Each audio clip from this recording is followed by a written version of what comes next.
Good morning, 12th class. Today we will continue our same chapter, that is Basics of Macroeconomics.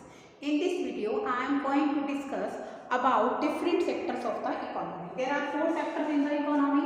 First one producer sector, second one household sector, third है हमारा government sector और fourth है student हमारा rest of the world. और rest of the world को बच्चों आप लोग किस नाम से भी जानते हैं? External sector. अगर आप बेटे एक्सटर्नल सेक्टर लिखो तो भी सेम बात है, और अगर आप रेस्ट ऑफ द वर्ल्ड लिखते हो तो भी बात क्या है बच्चों? बिल्कुल सेम है।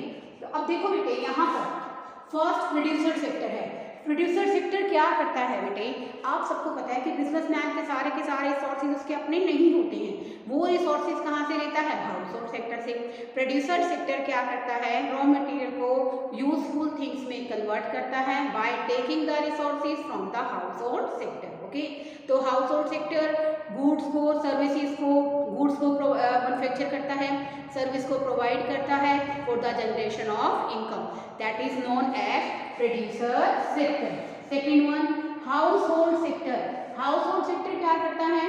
उसके पास जो रिसोर्सेज हैं उसके अपने रिसोर्सेज हैं, वो प्रोड्यूसर सेक्टर को प्रोवाइड कराता है। साथ ही साथ हाउस होल्ड सेक्टर क्या करता है? अपनी वांट्स को सेटिस्फाई करने के लिए गुड्स और सर्विस को कंज्यूम करता है, that is our household sector. Next है बच्चों हमारा यहाँ पर गवर्नमेंट सेक्टर। गवर्नमेंट सेक्टर क्या होता है बेटे? गवर्नमेंट सेक्टर किस तरह का सेक्टर है? तो बेटे यहाँ पर अगर हम बात करें हमारे गवर्नमेंट सेक्टर के बारे में, तो जो गवर्नमेंट सेक्टर है वो क्या है? एक तरह से क्या करता है? गवर्नमेंट सेक्टर प्रोडक्शन भी करता है। फर्स्ट वन क्या करता है? प्रोडक्शन, क्योंकि हमारी जो गवर्नमेंट कंपनीज हैं जिनका काम क्या है? प्रोडक्शन करना, किसका? गुड्स और सर्विसेज का। दूसरा बेटे हमारा जो गवर्नमेंट सेक्टर है बेटे वो क्या है? एक वेलफेयर एजेंसी के रूप में भी काम करता है। क्या करता है student? Welfare agency.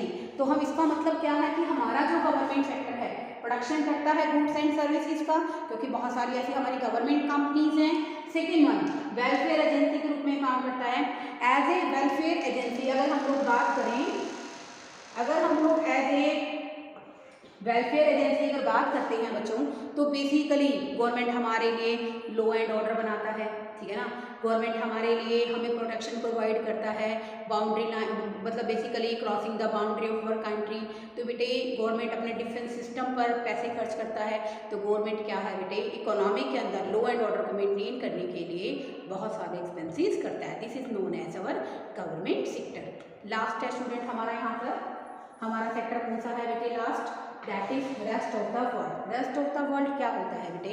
External sector, यानी कि देखो बेटे हमारा जो इतना वर्ल्ड बड़ा है उसका एक छोटा सा हिस्सा क्या है? इंडिया है, भारत है। तो भारत के बेटे डिफरेंट कंट्रीज के साथ एक्सपोर्ट और इम्पोर्ट रिलेशनशिप्स होते हैं। आप सबको पता है ना क्या होते हैं? एक्सपोर्ट और इम्पोर्ट रिलेशनशिप। एक्सपोर्ट करते हैं तो हमें रिसीप्स होती हैं, और अगर हम लोग इम्पोर्ट करते हैं तो हम लोग क्या करते हैं? यहाँ पर पेमेंट करते हैं, ठीक है। तो बेटे ये हमारा क्या है? Rest of the world. These four sectors in our economy. First one producer, second one household, third है गवर्नमेंट और फोर्थ है स्टूडेंट हमारा rest of the world. Now I am talking about intersectoral flows. Intersectoral flows क्या होती हैं बेटे? देखो बेटे इंटरसेक्टोरल फ्लोज इसलिए होते हैं because every sector in the economy depend on other sector. हर एक सेक्टर, जैसे मैंने आपको ये चारों सेक्टर बताए हैं, producer, household, government, rest of the world, each sector depend on other sector. हर एक सेक्टर दूसरे सेक्टर पर क्या करता है बेटे? डिपेंड करता है, वो डिपेंड करता है। तो इसी के कारण तो बेटे उनके बीच में क्या होते हैं? इंटरसेक्टोरल फ्लोज होते हैं, यानी कि आपसी लेन देन होते हैं। तो देखो बेटे यहाँ पर इंटरसेक्टोरल इंटरडिपेंडेंस, एक दूसरे पर जो निर्भरता है वही क्या है? हमारा इंटरसेक्टर फ्लोज होती हैं। अगर हम बात करें बेटे इंटरसेक्टोरल फ्लोज का अर्थ क्या है? देखो बेटे आप सबको पता है हमारा जो प्रोड्यूसर सेक्टर है वो गुड्स और सर्विसेज को मैन्युफैक्चर करता है, प्रोवाइड करता है for the generation of income. That's why our consumer sector, it means our household sector depend for the goods and services and satisfaction of wants to the producer sector. यानी कि household sector को goods and services खरीदनी है अपनी wants को satisfy करने के लिए, तो वो किस पर डिपेंड करता है? प्रोड्यूसर सेक्टर पर, क्योंकि प्रोड्यूसर सेक्टर अल्टीमेटली क्या कर रहा है? गुड्स और सर्विस को प्रोड्यूस कर रहा है। ऐसे ही बेटे बेसिकली जो हमारा प्रोड्यूसर सेक्टर है बच्चों, वो भी क्या करता है, हमारे हाउस होल्ड सेक्टर पर डिपेंड करता है। वो किस लिए डिपेंड करता है, क्योंकि बेटे आप सबको बताया है कि बिजनेस के सारे सोर्सेज उसके अपने नहीं हैं। बिजनेस रिसोर्सेज कहाँ से लेता है, हाउस होल्ड सेक्टर से लेता है।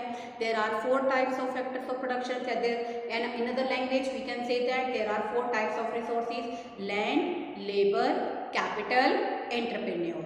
ओके, और वीडियो देखने के बाद मुझे बताना कि कैपिटल का इकोनॉमिक्स में क्या सिंबल होता है।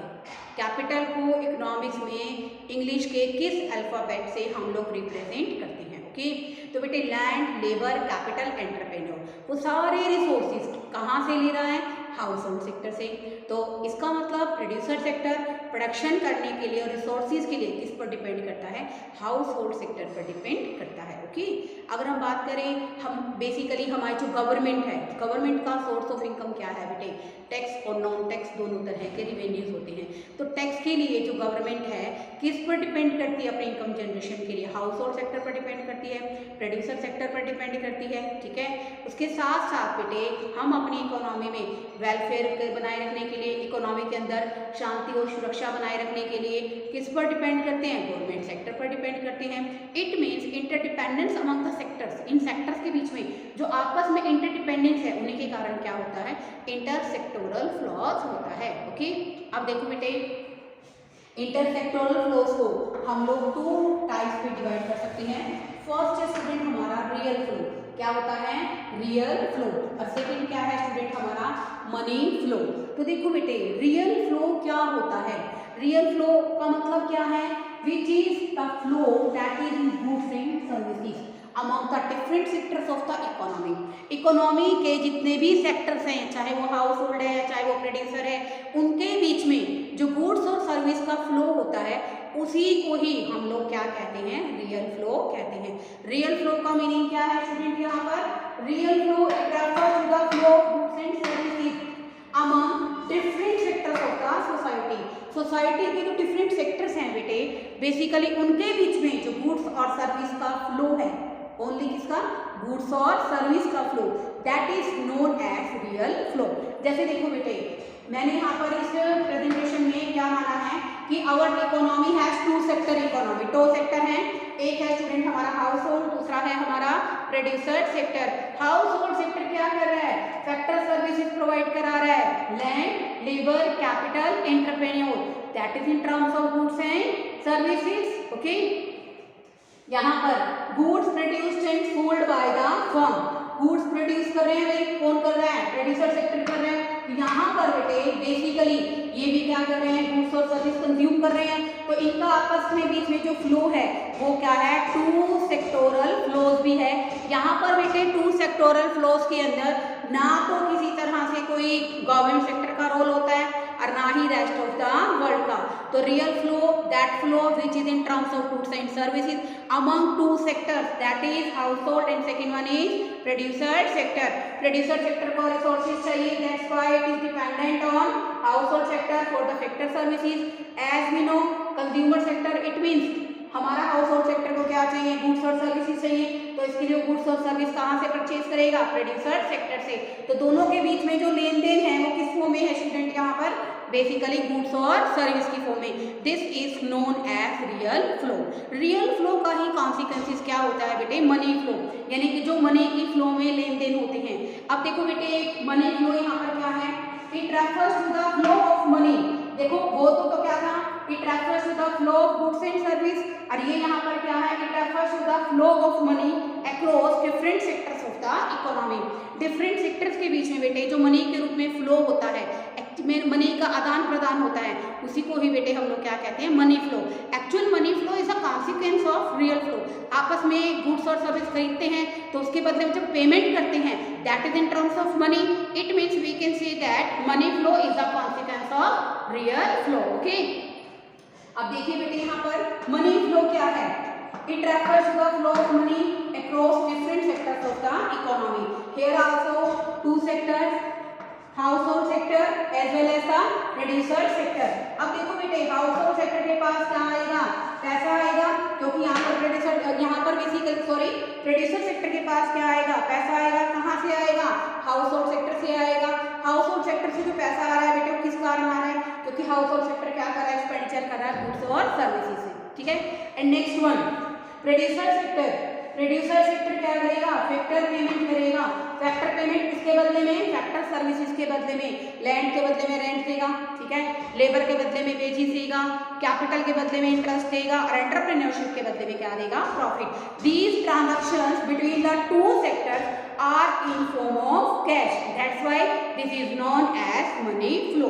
देखो बेटे इस वीडियो के अंदर मैंने आपको बेसिकली 4 सेक्टर्स ऑफ इकोनॉमी के बारे में बताया। मैंने आपको ये बताया कि बेसिकली कैसे इंटरसेक्टोरल फ्लोज होता है, रियल फ्लो और मनी फ्लो को डिस्कस किया। इन अ रियल फ्लो और money flow we have taken the assumption that there is a 2 sector economy. First one is producer and second one is consumer यानी कि household sector. Okay students, आपको आज का समझ में आया होगा। I hope that in the next video I will try to complete your chapter. If you have any doubt then you can ask me, as well as response for the video के लिए response दीजिए बच्चों, आपको समझ में आ रहा है कि नहीं आ रहा। जो क्वेश्चन आपसे पूछा जाता है आप वीडियो के एंड में इसको कमेंट सेक्शन में बताइए ताकि हमें पता चले आपको समझ में आ भी रहा है नहीं आ रहा है। Okay, thank you students.